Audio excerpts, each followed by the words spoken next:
and welcome to wjlive, powered by the Western Journal. My name is Grant Atkinson. I'm a reporter here at the Western Journal, and I'm joined today by Manager of Publishing Operations, Joey Chester. He's joining us virtually.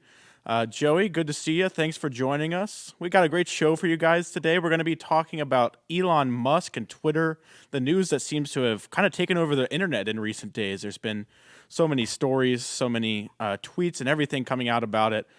So we just want to start with like a little bit of a background. I'm going to throw it to you, Joey, and just give us kind of an overview of what's been going on, what exactly Musk has been doing, and why this story is gaining so much traction. Sure. So if you remember, I think it was late March, Elon Musk tweeted a poll about Twitter and free speech. I think we have a screenshot of that tweet from Musk. We could throw that up quick. He basically asked people if they believed if Twitter rigorously adheres to free speech being an essential part to functioning democracy. And 70% of people said no, which I totally agree with. Twitter does not adhere to that principle. And he said the consequences of the poll would be important. And what we saw after that was that Elon Musk became the largest Twitter shareholder. I think it's 9 point something percent that Musk owns now. And after that, it came out that he was going to join the Twitter board. The CEO of Twitter announced that they were going to appoint him to the board. They were really excited about it. Twitter employees melted down over the thought. They also melted down just over the general thought of Musk owning a majority share of Twitter. And then Musk declined to join the board because one of the stipulations of joining the board was that Musk, I think he had to cap out at like 12% or maybe it was 11% stock that he could own. So it would have prevented him from purchasing an even larger majority. And so I think Musk thought, I don't like these restrictions that the board will put on me. Also, the culture of the board probably doesn't line up where Musk does. So now we're at this point where Musk, he's not going to be on the board. He owns 9 point something percent. And everyone's kind of just waiting for his next move. But that's where we are now. I want to talk about that a little bit, like this idea of Musk joining the board. When he first got this, big stake, it was pretty much reported, I don't know if it was immediately, but it was pretty soon after the CEO of Twitter tweeted out, "Oh, we're so happy to have Elon Musk. He's going to be on our board. It's going to be great." And then I guess it was on last Saturday when he was supposed to like officially become a member, and it was just all of a sudden he wasn't going to be on the board anymore. So I think the reasoning that you gave is probably what it is, but I thought it was kind of interesting how that just kind of seemed to change really quickly. Yeah, it's super interesting. I think, and again, this is just my speculation, but I think the reason they were so excited about him joining the board is because it would control Musk. So they're like, oh man, he owns the largest stake in the company. We're kind of terrified. How can we best control this and stop Musk's influence the most? And funny enough, the easiest way to stop his influence is by appointing him to the board because he can't own any more stock at that point.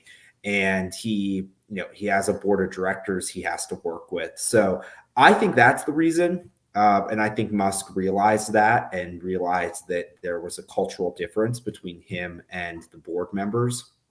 Because Musk then, he also updated his SEC filing now with the stipulation that he could buy basically an unlimited amount of stock. And he said that he would be an active shareholder, not just a passive shareholder in the company. Yeah, what do you think his kind of plans are? I mean, I know a lot of people have speculated on what he might want to do. I think a lot of it has to do with free speech because he's tweeted about that. He's spoken about that in the past. I'm curious as to how far you think he's actually going to take it. Yeah, I do think Musk is a free speech advocate. Actually, we have a 2018 video I want to play for everyone. Russ, do you mind throwing that up quick? You tweet a lot. I use my tweets to express myself. Some people use their hair. I use Twitter. Well, but you use your tweeting to kind of get back at critics. Rarely. You kind of have little wars with the press. Twitter is a war zone. If somebody's going to jump in the war zone, it's like, okay, you're in the arena. Let's go. Okay. Who does that sound like? I don't know. Who's this sound like? It sounds like a guy who lives at the White House. Oh, that guy. Yeah, sure. He's very good at Twitter. I know. I think the president is amazingly good at Twitter. Do you see any similarities between you and him? I mean, there aren't zero similarities. Do you support him? I think there are some things that I think are good, like the Space Force. But there are some things that I think are not good, like support for oil and gas. And his position on the environment, global warming? We obviously do not agree on the environment. So I really like Elon Musk's term there of Twitter as a war zone. I do think Twitter is, or should be at least, a war zone of ideas. Grant, you and I work in the news. Where does information most often break? It comes from Twitter. Where do we find a large majority of our stories? Where do ideas easily get bounced around and debated? It's on Twitter. And I think free speech is best when it exists in a war zone type environment. You're competing for the best ideas. More speech is always better than less speech. And I think that's what Elon wants to get back to. And I think that 2018 interview shows that. I mean, 4 years ago, he was advocating for free speech. And so really, overall, I think this is just incredibly bad news for the left because, think about what they did back in 2020 with the Hunter Biden laptop story before the 2020 election. I mean, Twitter weaponized itself against free speech, against the news, to censor this story to benefit Joe Biden to be elected. And so, like I said, I think this is a massive threat to the left. The worst thing that could happen for them is that Elon Musk says, you know what, I'm going to let Trump come back to Twitter. So I think Musk's plans are to make Twitter a free speech platform again, because whether we like it or not, Twitter really is the largest platform for ideas and speech, I think, in the country. Yeah, I mean, I'll be the first to say I don't like Twitter. I'm not on it. I use it as little as I possibly can, but I think it's important to have it because, like you said, so many people get their news from there. So many people are reading their stories, our stories, other outlet stories. News is breaking on there. And if it's like the Hunter Biden story, like you said, something gets censored. And Facebook did a little bit of that too. But if it's censored on Twitter and Facebook both, especially, then, people aren't going to see it. People don't really go to just a website and read. I mean, some people do, but it's much more rare. A lot of people, they follow, the Western Journal or whatever other outlet, Fox News, they follow them on social media and they click on the stories from there, and that's how they get to their news. So, I mean, I think that as much as we dislike Twitter, as much as I don't know that Elon Musk taking over is going to, entice me to want to be on it all the time, I think it's very important because it's going to open it up, like you said, and it's going to make those stories be able to be out there for all the people that are on it. Yeah, I mean, Grant, can you think of another platform where there's so much debate and dialogue going on and information spreading? I mean, there's been alternative platforms like, Getter or Truth Social even, but nothing as big and simple as Twitter. I mean, even Facebook really isn't meant for the same purpose as Twitter. I can't think of another platform that, if it worked perfectly, allows free speech and debate like Twitter does. Yeah, I think something that's unique about Twitter is the way that the responses work. You can quote tweet people, you can retweet. Even if you tweet a response, sometimes that'll show up on the timeline. It's different from Facebook because if somebody posts something on Facebook and then there's a comment under it, a lot of times I feel like that comment can get lost because it's in a little small bubble down there. People aren't reading it. On Twitter, for better or for worse, if you want to respond to someone, you put it out there to everyone and everyone can see it. Now, sometimes that has, negative effects. Sometimes people are just looking for clicks and retweets and attention, and they say ridiculous things and they respond to people in ridiculous ways. And I don't think that that's something that's great. But I think, like you said, it's unique to Twitter because there can be dialogue, there can be discussion, and everyone is seeing it. It's so public. Yeah, absolutely. Now, what do you think is going to happen with the employees that work at Twitter? So I've seen a few articles just saying like it's a total, they're just in total meltdown mode at Twitter HQ. And Elon, go ahead, Grant. Sorry. Well, I have seen that as well, and I'm kind of confused as to why they're so scared. I mean, I feel like we're going to get into this a little bit probably as well, but I don't think that Elon Musk is some, Donald Trump type of character. He's not a conservative. He has some conservative ideas, but he's not a Republican, I wouldn't say. So I'm not sure why they're so scared. A lot of people have been labeling him as a transphobe, which I really haven't seen any evidence for in any of the things that he's done. So I don't like, I've seen the outrage, but I'm wondering where it's really coming from, other than the fact that he doesn't maybe subscribe to everything the left does, and that might scare them a little, but it's not like he's some far right figure. Yeah, it's like the same people who think that Joe Rogan is a far right figure. Like Elon Musk and Joe Rogan are not far right. I'm not even sure that they're right. I think they're free thinkers, and maybe that's what scares these people.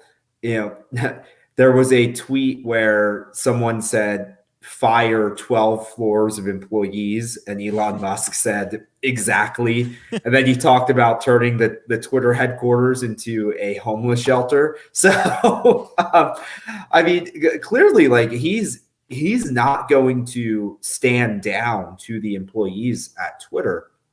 And I don't know if they just have subscribed so much to the left's anti-speech movement that they just feel so threatened by the thought of someone who advocates for free speech having a say in what the company does. Elon Musk tomorrow could turn around and buy 50% of the company and could reinstate Trump and do all kinds of things. And I guess it scares them that much. It just blows my mind. I couldn't imagine being that scared of free speech. Yeah, I'm not sure there's really any other way to interpret it other than they just don't want free speech. I don't think that there's really another thing you can say. Even if you believe that Elon Musk is a transphobe, which again, I don't see any evidence for, but even if you believe that, Elon Musk is just explicitly free speech. So he's not the kind of guy who's going to go on there and say, you cannot talk about trans people. You cannot talk about transgender surgery. All he's going to say is, we talk about transgenderism on this end. We're going to talk about it on this end too. If you want to tweet that Rachel Levine is a man or whatever it was that the Babylon Bee tweeted that got them banned, you can do that. If you want to tweet that people can change their gender whenever they want, you can also do that. Like, he's not going to ban either side of the argument. So the only explanation to me is that the leftist employees at Twitter, their argument is so weak that they don't even want the other side to be able to make their argument because they know that they'll lose. They would rather their argument be the only one because that's the only way that they can get through. Oh yeah, I mean, I think you're totally right. Twitter, it should work where both sides make an argument and the better argument wins. That's just how it should be. But in recent days, we've seen the Babylon Bee be banned from Twitter. We saw Tucker Carlson get banned from Twitter. We saw Charlie Kirk get banned from Twitter, all for saying factual statements. It was just the fact that the woke employees at Twitter disagreed with what those accounts had to say. So, and like I said, I think the right needs to realize just how much of a threat the Elon Musk is to the left. think about what happens if Trump gets reinstated to Twitter. Think about if all the restrictions get lifted off. The left has gotten so used to controlling big tech, controlling Twitter, controlling the speech and narrative that is on this platform. I think if all of that gets removed and they have to just fight the war of ideas, they're going to lose. And November is going to be even worse than it already is for them. What do you think are actually the chances that he reinstates Donald Trump on Twitter? Obviously, that's been, the thing that everyone is asking for. A lot of conservatives have been talking about it. Do you think there's any chance that it actually happens? A slim chance? I mean, I don't know. I feel like it's slim, but it's there in my mind. Yeah, I think you're probably right. I think it's possible. There's a lot of people pushing for it. Elon was never a big anti-Trump guy. He even in that interview from 2018 that we just watched a few minutes ago, he admits that there's things that he agrees with Trump on and things he disagrees with Trump on. And Trump believes in free speech. Elon believes in free speech. Trump likes innovation. Elon's an innovator. Trump was big into Space Force, and that lines up with Elon. So I think it's possible. But with that said, I'm not sure that Trump would want to join Twitter again, because now he's got Truth Social. There's been millions of dollars invested in that and a lot of PR marketing around it. So even if Musk said, yeah, we're going to reinstate Trump, I don't know that Trump would go back to Twitter because he has his own platform now, which is too bad, because I think Trump could reach a ton. I mean, Trump's Twitter, really part of the reason Trump won in 2016 was because of his Twitter account, because he communicated with the people. And, it says a lot when, Trump, even though he's not president anymore, he's still an active politician with, tens of millions of followers, and he cannot access a platform that is, supposed to be for speech. So that says a lot about the state of the country. But I think I'm with you. There's a slim possibility that Trump goes back to Twitter. I think at some point you have to be a little bit honest with yourself if you're Trump. It's great that he started Truth Social. It's great that he's doing these things, but I feel like in the back of his mind, he's got to know Truth Social is not Twitter. It doesn't have as many users as Twitter. And so I think if he was invited on, then it would be in his best interest to do it. Now, I don't know if he would, because it would probably make him look kind of bad. It would make people say, oh, look, his Truth Social was a failure, so now he's going back to Twitter. And I mean, I can see people making that argument, but I think, I don't even think you really have to pick and choose. Like, conservatives making a new platform like Truth Social is great. If conservatives can also have an influence on the more established platforms like Twitter, like Facebook, that's also great. I mean, I think there's this idea that it has to be like one or the other. I don't think it does. I mean, I think we can kind of be in both spaces and try to, win some territory back in both areas. Yeah, I think you're totally right. One thing I want to bring up, and I've kind of talked about this before with Elon Musk and Joe Rogan too, and other people like this. There's a tendency on the right to kind of jump full support behind anyone who goes against the left, that believes in like one principle that the right does. And I like Elon Musk. I like what he's doing with Twitter. I'm really happy that this is happening. But do you think, Grant, the conservatives should be cautious of Elon Musk? Yeah, I think it certainly scares me. I think even in that clip that we just showed, his views on oil and gas and energy are obviously not what mine are, what many conservatives are. And I think that I don't love Tesla. I don't love everything that they do. I mean, I like that he's, building an empire. I like that he moved to Texas. I like a lot of things they do, but I don't like everything. There's some shady things that go on that he kind of sweeps under the rug sometimes. So there's not everything's all hunky-dory with Tesla. I think also, I don't really know where Elon Musk stands ideologically. I don't know if he's a Christian. I don't know if he, has core conservative values beyond this free speech. And I mean, that's a great one to have, but there are other things that are core to being a conservative. I don't know where he stands on those issues. And I think, like you said, I like him. I'm glad that he is, trying to argue for free speech on Twitter. I think it's dangerous to prop someone up. It's really dangerous to prop anyone up besides Jesus as a leader, because there's no one who's going to be perfect, but especially someone who is not as clear cut of a conservative as a Republican leader as maybe I would want.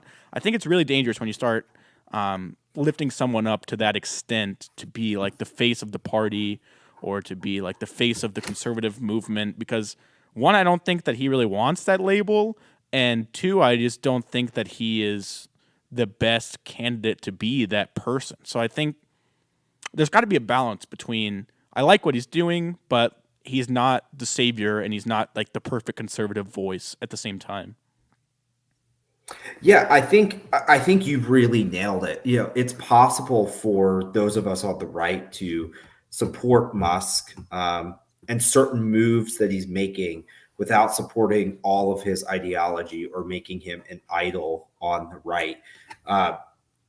That's one thing that's driven me crazy as Musk and Joe Rogan have kind of gotten more following on the right, is they've been put up on this pedestal, and the right has tried to make them into kind of these beacons of conservatism when that's simply not true. There's probably Elon Musk probably disagrees with the right on more things and he agrees with the right on more things, and that's fine, and we can still like him, but I think we just need to be careful propping Musk up as like a leader in the conservative movement, because if you look back at the left, it used to be that the left were they believed in free speech too. They were advocates of free speech. So Musk can be a liberal and be on the left while still believing in free speech, and that's fine, and advocating it. So I think we just have to remember that just believing in free speech does not make someone conservative. Yeah, I think that's something that I have seen a lot more in the conservative movement that I don't really like, which is kind of this leftist idea of everything has got to be black and white when it comes to people. If you like the person, everything they do has to be good. And if you don't like the person, everything they do has to be bad. I think as conservatives and as Christians, we have to understand that that is not how the world works. There's not a single Republican or conservative who is going to stand up there and never do anything wrong. I mean, I loved Donald Trump. I voted for him 2 times. And a lot of times he would do or say something wrong. And I think that it takes a mature person to say, that was wrong. I support him as a president. That was wrong. I feel like too many people are afraid to do that kind of thing these days. It's got to be, this person is great or this person is terrible. You can't like a person and then also criticize some things that they do anymore. And I feel like it's like that critical reasoning, that critical thinking that's missing. That seems like something the left does. I don't want the right to fall into that too. Yeah, you're totally right, and I'm so glad you said that. Question for you: do you want to see an edit button on Twitter?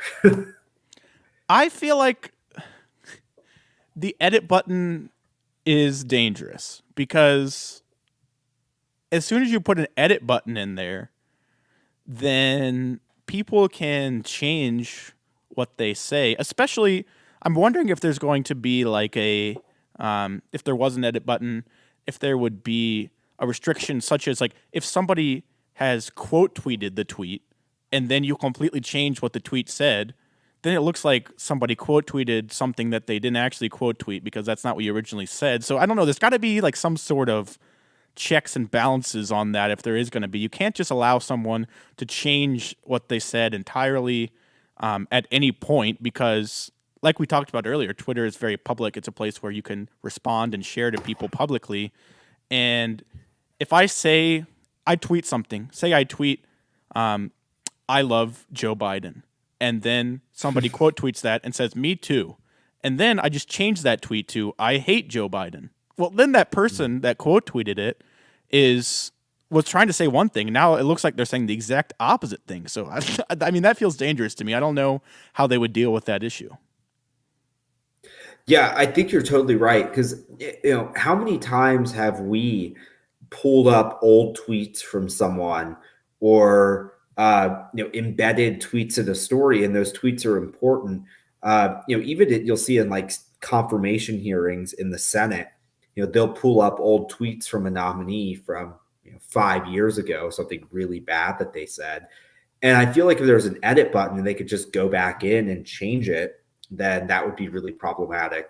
There would need to be like a thing that you could click where it said like view edit history, and then you could see the changes that were made. But otherwise, I mean, I think it's a really terrible idea, even though there have been plenty of times when I have made spelling or grammar mistakes in a tweet, and it's annoying that you can't edit it.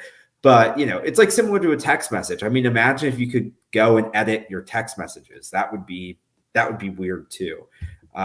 So yeah, I hope that's not something. Actually, I think that would actually harm free speech on Twitter, because it would take some of the responsibility out of what you say online, because you would know you can go in and change it. So yeah, I agree.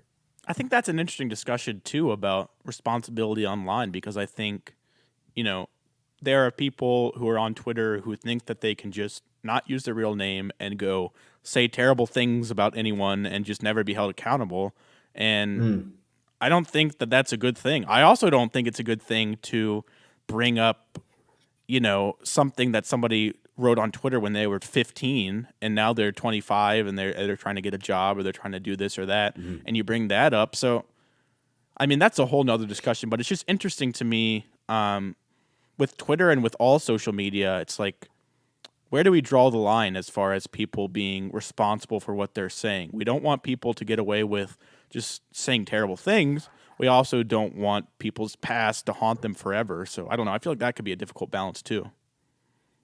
Oh yeah, and that's gonna be something that Musk is, I think, going to have a hard time figuring out. Is where do you draw the line of what you allow on Twitter or just on social media in general? Because there has to be a line somewhere, right? You can't just allow everything, or else that's could be problematic.